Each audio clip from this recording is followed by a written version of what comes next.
In Lagos, the governor Babajide Sanwo-Olu has challenged those in the building sector to collaborate with the government to raise a crop of purpose-built artisans to further drive development in the sector.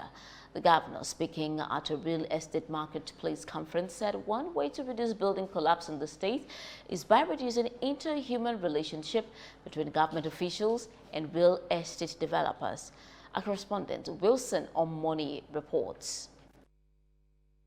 Gathered here are players within the real estate sector and real estate officials as the Lagos state government looks to further close the communication gap between both parties.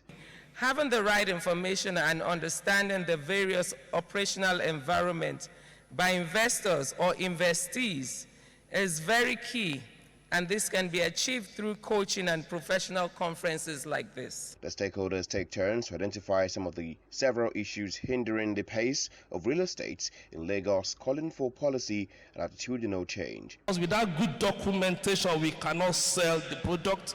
The would-be buyers also cannot get any mortgage. Because no bank will give you mortgage if your documentation is not complete. There is a lot of dead capital in Lagos State.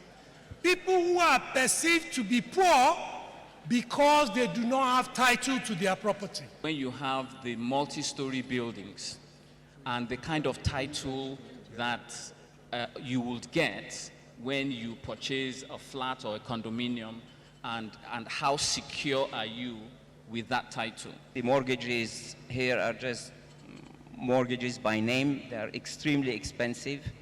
We've approached several banks when we were doing the Blue Water development, and all the rates were 19% and 20%, which nobody could afford.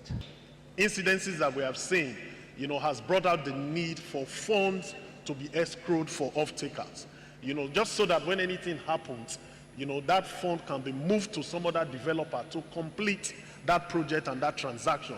For the governor, the incessant building collapses the state and country experiences is due to the human-to-human interaction between developers and enforcement units. Governor Sanwo-Olu goes on to challenge developers to use their capacity to empower residents to become skilled laborers who can become the bedrock of the country's development. We know that for the size of this city, there will be officers that have also brought us down, that has reduced our name. We know. We're not going to stand here and say that everybody that has worked for us is holy. But we're dealing with them. And all of us that are watching Premiership every day, all of those guys that you see on television, those are the skills they are.